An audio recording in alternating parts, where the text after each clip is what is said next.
Assalamualaikum warahmatullahi wabarakatuh. Salam sejahtera untuk kita semua. Puji syukur atas nikmat yang Tuhan limpahkan sehingga kami dapat membacakan materi pengurusan jenazah pada kesempatan kali ini. Berkaitan dengan masalah pengurusan jenazah, ada 4 kewajiban terhadap jenazah yang mesti dilakukan oleh orang yang hidup. 4 hal ini dihukumi fardu kifayah, artinya harus ada sebagian kaum muslimin yang melakukan hal ini terhadap mayit. Jika tidak, semuanya akan terkena dosa. 4 hal yang mesti dilakukan terhadap mayat oleh yang hidup adalah: 1. Memandikan, 2. Mengafani, 3. Menyolatkan, dan yang terakhir adalah menguburkan. Berikut kami sebutkan poin-poin penting yang mesti dilakukan yang terdapat pada 4 hal tadi. Assalamualaikum teman-teman sekalian.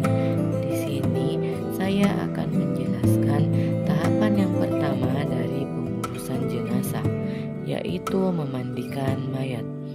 Apakah teman-teman sekalian tahu ada 2 mayat yang tidak diperbolehkan untuk dimandikan? Kriteria yang pertama yang tidak diperbolehkan untuk dimandikan yaitu orang yang mati dalam medan perang, yaitu yang biasa disebut dengan mati syahid. Kriteria yang kedua yang tidak diperbolehkan untuk dimandikan yaitu janin yang belum mengeluarkan suara tangisan. Ini menurut mazhab Imam Syafi'i. Tahapan selanjutnya dari pengurusan jenazah yaitu mengafani mayat. Mengafani mayat dilakukan dengan 3 helai kain berwarna putih, tidak ada pakaian dan tidak imamah. Untuk jenazah laki-laki dibutuhkan sebanyak 3 helai kain, sedangkan untuk jenazah perempuan dibutuhkan sebanyak 5 helai kain. Alasan mengapa jenazah perempuan membutuhkan lebih banyak helai kain karena jenazah perempuan memiliki lebih banyak aurat dibandingkan dengan jenazah laki-laki. Hukum menyolati jenazah adalah fardu kifayah. Keutamaan salat jenazah menurut Abu Hurairah bahwasannya Rasulullah bersabda, "Siapa yang mengantar jenazah dan menyolatinya, maka baginya 1 qirat. Siapa yang mengantar jenazah sampai selesai atau proses pemakamannya, maka baginya 2 qirat. Yang paling kecil adalah seperti gunung Uhud, atau salah satu dari keduanya adalah seperti gunung Uhud."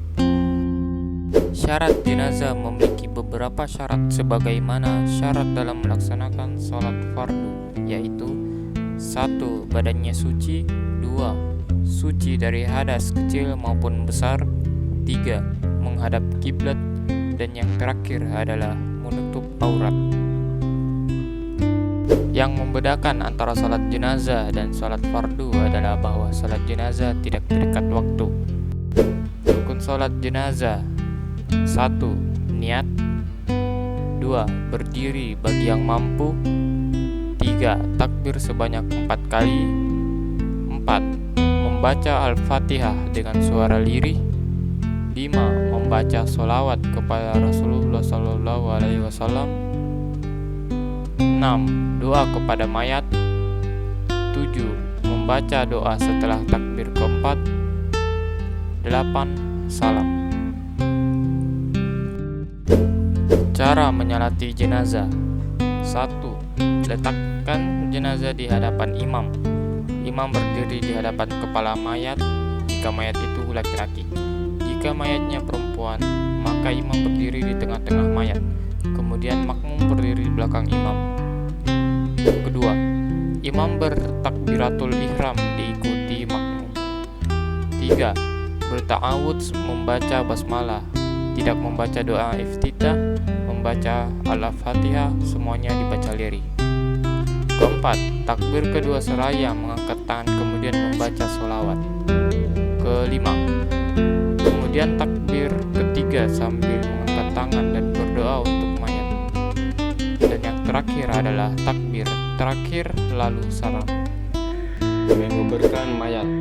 Mayat dikuburkan di liang lahat dengan diarahkan ke arah kiblat. Liang lahat, bentuk liang lahat.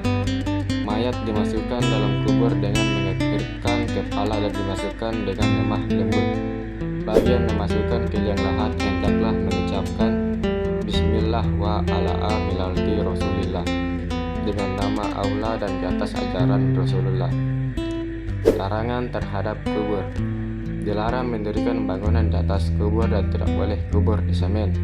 Ini pendapat dalam mazhab Syafi'i, namun banyak diselisihi oleh kaum muslimin di negeri kita.